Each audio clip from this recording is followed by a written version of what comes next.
राष्ट्र सर्वप्रथम, राष्ट्र सर्वप्रथम, राष्ट्र सर्वप्रथम, राष्ट्र सर्वप्रथम। मीडिया से बातचीत के दौरान बिहार के मुख्यमंत्री नीतीश कुमार ने कोरोना काल में आए बजट पर बात की और बताया कि सरकार कोरोना को लेकर टीकाकरण अभियान चला रही है, लेकिन देशवासियों को कोरोना को लेकर सचेत रहने की जरूरत है। जब तक टीकाकरण अभियान पूरा ना हो तब तक कोरोना के नियमों का पालन करें। इस दौरान उन्होंने और भी कई मुद्दों पर बात की।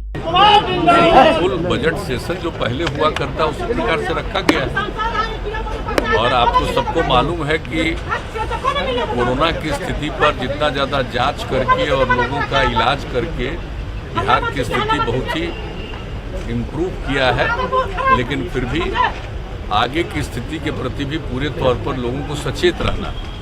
और आप जानते हैं कि टीकाकरण शुरू हुआ, वैक्सीनेशन शुरू हुआ है, 2 खंड का चल रहा है।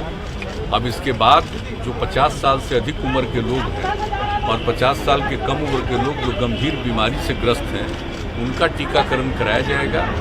और ये टीकाकरण जो पूरे देश में कराया जा रहा है और यहाँ से वैक्सीन दूसरे जगहों पर भी गया है, तो इसका लाभ लोगों को मिल रहा है और लोग सुरक्षित होंगे, कोरोना का प्रभाव उन पर नहीं पड़ेगा, वंचित होंगे। इसी को ध्यान में रख के सब काम किया जा रहा है। ये सब काम किया जा रहा है, सब लोगों के लिए किया जा रहा है, ये आप सबको पता है।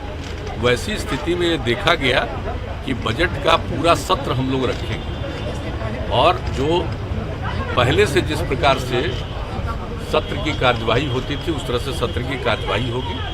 सब लोगों को कॉन्शस रखने के लिए कहा जा रहा है विधानसभा और विधान परिषद में कि सब लोग मास्क लेकर के रहें और जो कुछ भी पहले से करना हर प्रकार से सचेत होकर रहें, तो वो किया जा रहा है।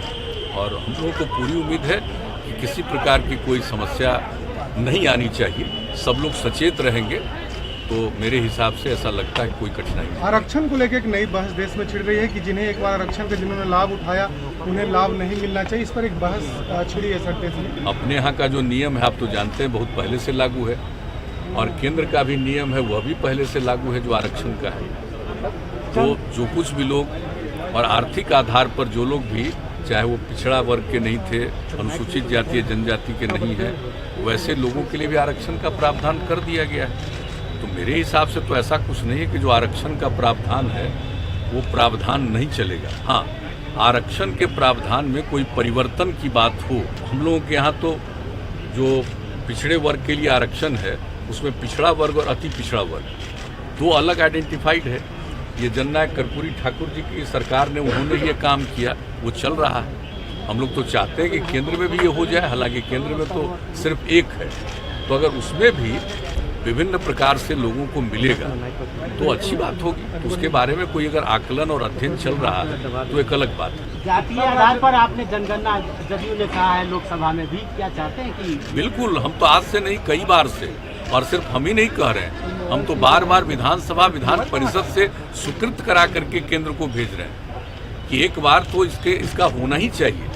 और आप जानते ही हैं कि हम 2 बार विधानसभा से पास करा करके, विधान परिषद से पास करा करके भेजे हैं केंद्र को। तो जाति आधारित जनगणना एक बार तो कर ही लेना चाहिए। पहले होता था और पिछले कई वर्षों से, आज़ादी के पहले से ही वो बंद हो गया, लेकिन हम लोग तो इसके बारे में कह रहे हैं ऐसा हो जाने से कम एक एक चीज़ की सही जानकारी मिल जाएगी। किस जाति के कितने लोग हैं और उनके लिए क्या करना चाहिए, इन सब चीज़ों के बारे में कोई भी निर्णय लेना बेहतर होगा। इसलिए हम लोग चाहते हैं, इसलिए हम तो शुरू से कह रहे हैं। और ये हम ही सिर्फ नहीं चाहते, पूरा का पूरा 2 बार विधानसभा विधान परिषद सबने इसकी मंजूरी देकर के भेजा।